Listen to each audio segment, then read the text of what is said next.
guys, this is week 5 of our Foundations 260 reading plan. This reading plan was put together by Robbie Gallaty, in which we're taking a look at 260 foundational chapters from God's Word.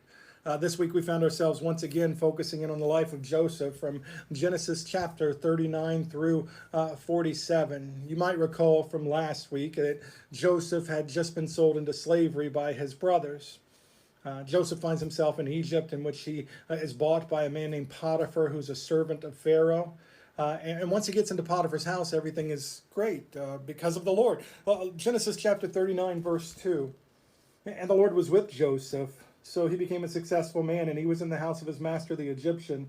Now the master saw that the Lord was with him, and that the Lord made all he did prosper in his hand. So Joseph found favor in his sight and became his personal servant, and he made him overseer over his house and put him in charge of all that he owned. So Joseph was blessed, and people were taking notice. Unfortunately, somebody else took notice of Joseph, and it was Potiphar's wife. Potiphar's wife decided that she wanted to have an extramarital affair with Joseph, but being the man that he was, he refused to do so. And so she devised a scheme or made up a story that Joseph tried to rape her, and then Joseph ended up being thrown into prison. Interestingly enough, once Joseph was in prison, God's word declares something similar. Genesis 39, verse 21. But the Lord was with Joseph and extended kindness to him and gave him favor in the sight of the warden of the prison. And the warden of the prison put Joseph in charge of all the prisoners who were in the prison, so that whatever was done there, he was responsible for it. You know, I find it interesting that in the midst of these horrible circumstances, God was blessing Joseph, and there was a purpose behind it. Sure, we could make an argument that that blessing was because of Joseph's character and who he was.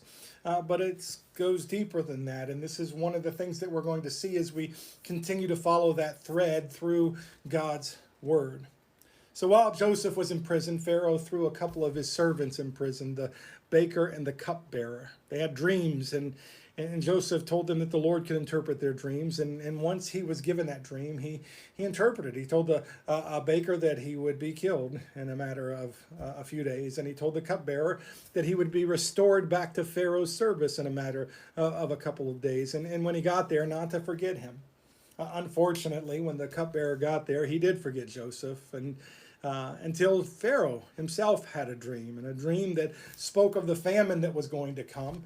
So the cupbearer finally says, listen, there was a man in prison that was able to interpret dreams. So Joseph's cleaned up, and he's brought into the presence of Pharaoh. He interprets the dream, and then he gives Pharaoh some advice to put a wise man in charge of the distribution of food, the collection and distribution of food. And Pharaoh realized that there was no one as wise in all of Egypt other than Joseph. And Joseph finds himself elevated to the second position of power in all of the land of Egypt. Why? Because God was with him. But there's more. There's more of this plan.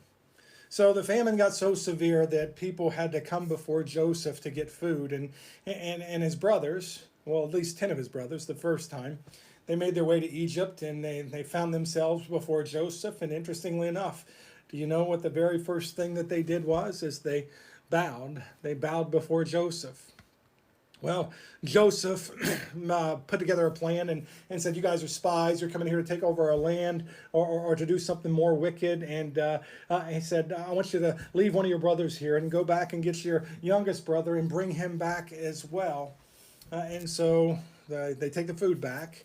And once the food is gone, they approach their father, Jacob, Israel, and say, we can't go back unless Benjamin goes with us. And so they take Benjamin back with them, and they find themselves once again in Joseph's presence. He throws a banquet for them, lines them up in their order of birth, and he gives Benjamin the most food there. And then when he sends them away, he places his cup in Benjamin's sack, or he has his servants place his cup in Benjamin's sack. And then this was a way of testing them. And they all come back before Joseph. And Judah, interestingly enough, is the one that spoke up, which is kind of ironic because Judah was the one who devised the plan to sell Joseph into slavery in the first place. So he speaks up and says, you know, we can't go back to my father without this brother of ours, because he had a brother who was and he is no more. and I promised my father that I'd bring him back. Of course, I'm paraphrasing all of these things. At this point, Joseph decides that he's going to reveal himself to his brothers, which is it's an amazing reunion of all these things that take place, right? So our reading ends this week with Joseph's own sons, Ephraim and Manasseh, before Jacob. And Jacob, who is Israel, takes these two sons and declares them to be his own, which seems kind of different at first when you're first reading through this, right? I mean, he already had 12 sons. If you know much about the Bible, we know there are 12 tribes of Israel. Why does he have to do this? Well, there's a reason, because they would end up becoming part of those 12 tribes, representing, well, Joseph and Levi. We'll see that here in just a little bit in our reading. But, I got thinking through this. Here's why all of this is important for us.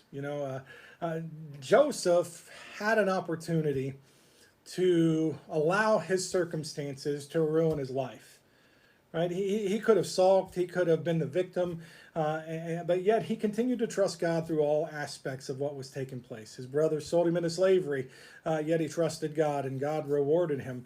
He found himself in prison, and yet he trusted God, and God rewarded him. When you think through this, the aspect of this is that God used Joseph.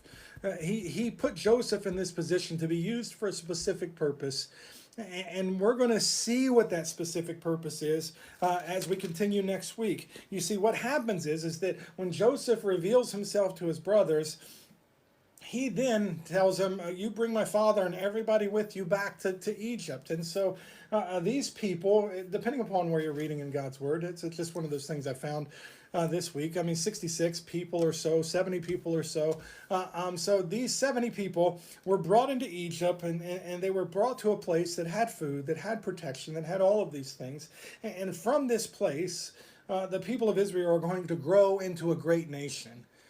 You might remember back earlier when God gave Abraham a dream, and he said, your people are going to be slaves in a land that's not theirs, and then God would bring them back. God is orchestrating all of these events, all of these things, to put the nation of Israel, the people of Israel, in a place where they could bring forth the Messiah. So that's the bigger story of what we see taking place here. But the smaller story is this, is that Joseph had enough faith in the midst of all of these horrible circumstances to keep his eye on the Lord and to do what was right. Now think about your own life and positions that you've been in. And when have things gone against you? Maybe they've gone against you because of sins that you've committed. Maybe they've gone against you because the sins that other people have committed. And it was one of those big lessons in life for me after dealing with anger for so many years, when I finally realized one day that I needed to go through everything that I had gone through to get to the place where I can meet Jesus Christ. And friends, when you think about your own life, what has God carried you through to get you to the place you are now? Maybe to hear this message, or maybe to be in a position to love and serve the Lord and you weren't there before. Maybe to be in a position to see God do something amazing. But the bigger picture of this story is Joseph's faith and his trust in the Lord. And so next week, we're going to finish up Genesis, and we're going to move into Exodus, where God's going to continue to work through these people. We're going to see God bring them out eventually of Egypt and bring them back, bring them to the promised land, just like he promised Abraham, just like he promised Jacob. And so these are aspects of what we're going to see in God's Word we're going to read. But remember, in the midst of all of that, there are these lower stories with people's lives and principles that we can learn and lessons that we can apply. And so, friends, I want to ask you, do we have the same faith that Joseph had? That we can look at the horrible circumstances that we have been through, maybe that we're in now, or maybe that we're going to be going through very soon, and understand, God's in control. He's in control. Hey, I hope you're keeping up with the reading, so if there's anything in this video that you'd like to comment on, you can send me a message, but I look forward to our journey as we continue through Foundations 260.